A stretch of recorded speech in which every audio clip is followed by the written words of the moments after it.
Last weekend में Dubai में एक कॉन्फ्रेंस में था जहां पे मुझे बहुत सारे यंग ट्रेडर्स और इन्वेस्टर्स मिले।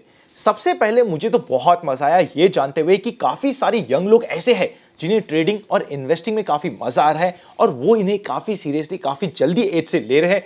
मुझे ये जान के बहुत अच्छा हुआ। वहां पे मेरे साथ एक इंटरेस्टिंग इंसिडेंस हुआ, आपके साथ शेयर करता हूं। एक ग्रुप ऑफ ट्रेडर्स था, काफी यंग लोग थे, 20 से लेकर 27 के बीच में उनकी एज थी।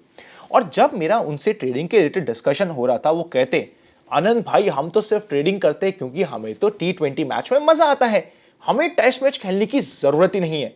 And I was shocked. अगर हमें यह लगता है कि ट्रेडिंग करना जस्ट बिकॉज आप सेम डे पे बाय करते हो और सेम डे पे सेल भी कर देते हो एट टाइम्स, ये एक कोई T20 मैच है, तो आप चाहे करोड़पति बनने के लिए जाए, होगा ये एंड में कि जो करोड़पति होता है उसमें से करोड़ तो हट जाएगा, सिर्फ पति हम रह जाएंगे। What I'm trying to say is, जो ट्रेडिंग होती है ये एक सीरियस बिजनेस के साथ साथ एक टेस्ट मैच है। यहां पे आप अपने एक प्रोसेस डेवलप करते हो। ऑल्दो जो आपकी ट्रेड होती है वो शॉर्ट टर्म की होती है, पर आपका एक प्रोसेस डेवलप होता है। उस प्रोसेस को आपको कंसिस्टेंसी के साथ फॉलो करना पड़ता है, तभी आप यहां पे पैसा कमा पाएंगे। अगर आप ये समझ के आए हैं ट्रेडिंग करने कि यहां पे हमें क्विक मनी मिलने वाला है, तो ये आपकी एक बहुत बड़ी गलती है। आई होप आप मेरे पॉइंट को समझ पाए होंगे। अगर समझ पाए तो आपका क्या ओपिनियन है इस कंप्लीट सिचुएशन के ऊपर, और स्पेशली यंग ट्रेडर्स के लिए आपका पर्सनल ओपिनियन क्या है, कमेंट करके मुझे बता दीजिएगा। इसी आज शुरू करते हैं आज का पहला पार्ट, जिसका नाम है मार्केट टुडे। कई बार स्कैमर्स की तरफ से आपको कमेंट दिया जाता है इन्वेस्ट आज पर कल के नाम से। सबसे पहले ये जितने भी कमेंट्स होते हैं ना तो वो हाईलाइटेड होते हैं, ना ही उनके सामने वेरीफाइड मार्क होता है। जो ओरिजिनल है उसके सामने हाईलाइट भी होगा और वेरीफाइड मार्क भी होगा।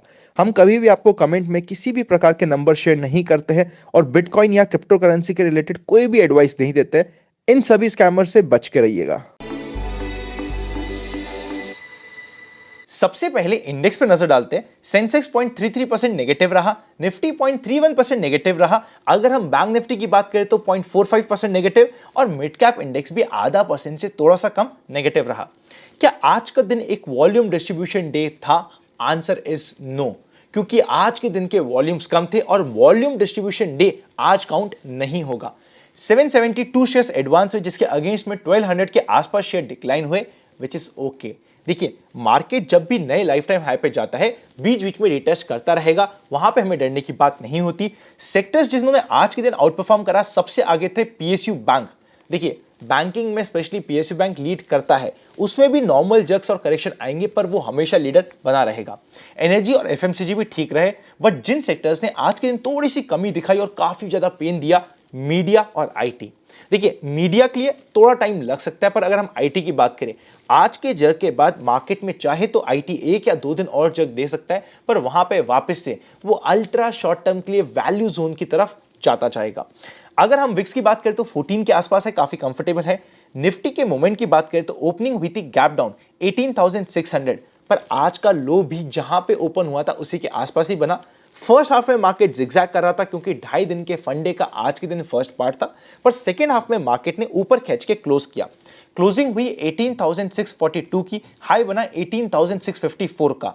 न्यूट्रल से स्लाइटली पॉजिटिव क्लोजिंग हम कह सकते हैं। ओवरऑल मार्केट की बात करें तो मार्केट को एटलीस्ट 18,500 के आसपास रिटेस्ट करना जितना जल्दी हो सके जरूरी था। क्या नीचे रिटेस्ट कर सकता है? इसे हम डिटेल में डिस्कस करेंगे आज के वीडियो में लास्ट सेक्शन में, पर ओवरऑल जनरल मार्केट ट्रेंड क्या चल रहा है उसको माइंड में हमेशा बैक ऑफ द माइंड रखना इंपॉर्टेंट होगा। अब चलते हैं नेक्स्ट सेक्शन पे, जिसका नाम है व्यूअर्स क्वेरी। सबसे पहली क्वेरी ये आ रही है कि इंडेक्स फंड और ईटीएफ्स में क्या फर्क है। देखिए, ईटीएफ जो होता है वो एक्सचेंज ट्रेडेड फंड होता है, किसी भी स्टॉक की तरह आप एक्सचेंज पे जाके उसे डायरेक्टली बाय और सेल कर सकते हो। इंडेक्स फंड म्यूचुअल फंड की तरह होता है, जहां पे नैव, नेट एसेट वैल्यू, कि उस पर्टिकुलर एसेट की क्या वैल्यू है वो एंड ऑफ द डे पे डिसाइड होती है। मेरे अकॉर्डिंग इंडिया में ध्यान में रखते हुए हमेशा हमारे लिए ईटीएफ बेटर नहीं होते, बल्कि मेरे अकॉर्डिंग तो ईटीएफ को मैं पर्सनली यूज नहीं करता हूं, बिकॉज ईटीएफ में आज के दिन कई बार बहुत सारे ऐसे ईटीएफ है जहां पे लिक्विडिटी का इशू है और मार्कअप बिकॉज लिक्विडिटी कम है काफी हाई लगता है। तो मेरे अकॉर्डिंग हमेशा बेटर हो जाता है इंडेक्स फंड। बहुत क्लियर ओपिनियन है, मेरी ओपिनियन है, आई होप आप इससे कनेक्ट कर पाए होंगे। Next, axis small cap mutual fund में क्या मुझे रिडीम करना चाहिए?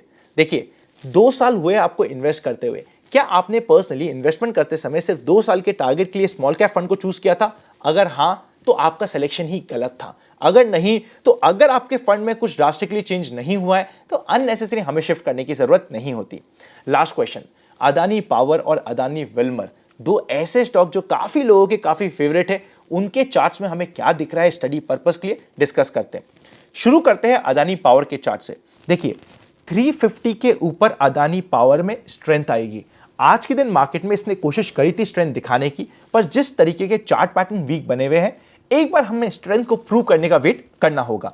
उसी तरीके से अगर अदानी विल्मर की बात करें, 660 इमीडिएट हर्डल है, उसके ऊपर 720 तक की जर्नी स्मूथ हो सकती है और 720 एक मेजर हर्डल होने वाला है।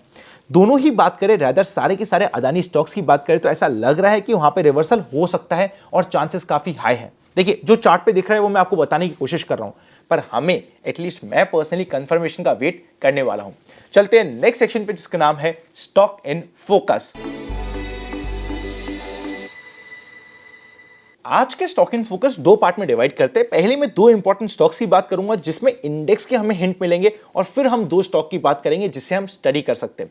पर उससे पहले देखिए बहुत इंपॉर्टेंट होने वाला है, पर अगर अभी तक आपके पास डीमैट अकाउंट नहीं है तो डिस्क्रिप्शन में लिंक मिल जाएगा, और अगर आपने अभी तक मेंबरशिप को कंसिडर नहीं किया है तो कर लीजिएगा। सब्सक्राइब के जस्ट पास में आपको ज्वाइन बटन मिल जाएगा।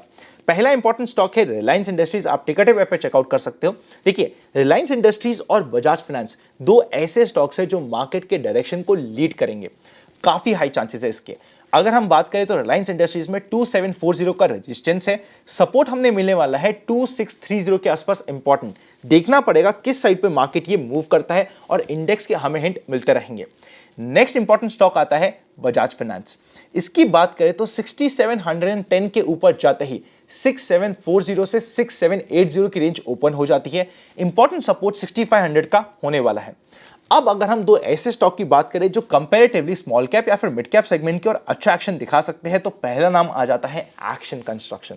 देखिए 320 के आसपास बहुत अच्छा इंपॉर्टेंट सपोर्ट, बिकॉज एक क्लाइमेक्स स्टॉप बना था, पर उसका मतलब ये नहीं कि स्टॉक खराब है, कभी भी मोमेंटम दे सकता है। 340 के ऊपर जाते ही 343 347 के लिए इमीडिएटली रेडी हो जाता है, हमारी स्टडी में रह सकता है। फाइनल इंपॉर्टेंट स्टॉक है एलगी इक्विपमेंट, जिसने आज के दिन बहुत ही प्यारी स्ट्रॉन्ग कैंडल बनाई है। 517 के ऊपर जाते ही 521 525 के लेवल्स इसमें ओपन हो जाते हैं। दोनों स्टॉक ऐसे हैं, एक्शन कंस्ट्रक्शन और एलगी, जिन्हें हम लंबे समय से डिस्कस करते आ रहे हैं और ये अभी भी इंपॉर्टेंट होने वाले हैं। चलते हैं फाइनल सेक्शन पे जिसका नाम है expectations from tomorrow's market. General market trend up trend में है। Number of volume distribution days का काउंट है 1। अब मार्केट के लिए रेजिस्टेंस होने वाला है 18,800 के आसपास, जो मेजर रेजिस्टेंस रहेगा। सपोर्ट की बात करें तो 18,500 का इंपॉर्टेंट सपोर्ट है। पुट कॉल रेशियो 0.91 के आसपास है, कंफर्टेबल है। ओवरऑल अगर हम मार्केट की बात करें तो यहां पे मार्केट स्टॉक स्पेसिफिक एक्शन के लिए हमें अपॉर्चुनिटी दे रहा है। देखिए जो डिप आते हैं एक बुल ट्रेंड में, general market trend up trend में होता है, तो वहां पे हमें स्टॉक स्पेसिफिक अपॉर्चुनिटीज पे ध्यान देना होता है। 18,800 के ऊपर अगर हम चाहे तो प्रॉफिट बुकिंग कर सकते हैं, जैसा हमने लास्ट टाइम भी डिस्कस किया था। 700-800 के आसपास प्रॉफिट बुकिंग हो तो इट इज ओके अपने पोर्टफोलियो के अकॉर्डिंग, पर ऐसा बात नहीं है। देखिए एक इंपॉर्टेंट क्वेश्चन मेरे सामने बार बार ये भी आ रहा है कि क्या अनंत मार्केट एक बिल्कुल धराशायी होकर क्रैश हो सकता है, 2000, 2500, 3000 पॉइंट का क्रैश मिल सकता है? मेरी personal opinion and limited understanding के अकॉर्डिंग अगर मार्केट को वैसा करना होता तो मार्केट इतना आपको समय देता ही नहीं 18,000 के ऊपर। अगर मार्केट को इतना बड़ा क्रैश देना ही होता तो मार्केट 18,000 के ऊपर जाता, लाइफ टाइम हाई टच करता, और जब तक आपकी आंखें खुलती वहां पे माल डिस्ट्रीब्यूट करके सीधा नीचे आ चुका होता। क्या अभी तक हमें उसके साइन मिले हैं? Answer is no. अगर हमें उसके साइन नहीं मिले हैं और जनरल मार्केट ट्रेंड भी सपोर्ट कर रहा है तो एक बहुत मेजर क्रैश आ जाएगा। मैं देखिए जब भी market life time high touch करता है ना, मैं देखता हूं कि बहुत सारे लोगों को क्रैश के सपने स्टार्ट हो जाते हैं, क्योंकि वहां पे हमें होप मिलती है। मैं आपको कहता हूं कि क्रैश होने वाला है, अगर अभी तक भी आपने स्टॉक बाय नहीं किया तो टेंशन मत करो, अभी क्रैश होगा, आपको एक अपॉर्चुनिटी मिलेगी, आपको होप मिलेगा। साथ ही साथ फियर भी होगा कि अगर आपने ऑलरेडी बाय कर लिया है तो भैया बच के रहना, आपको यहां पे मार्केट क्रैश हो सकता है, डरो और मेरा वीडियो देखो। पर क्या मार्केट ने एक्चुअली ऑन ग्राउंड आपको कुछ सिग्नल दिया है? दिया है अगर आपकी स्टडी के अकॉर्डिंग तो आपको रेडी रहना चाहिए, पर अगर नहीं दिया तो बिन फालतू के टेंशन लेने की बात नहीं होती। वीडियो को लाइक इस बात पे जरूर कर दीजिएगा। Happy learning and I will see you very soon.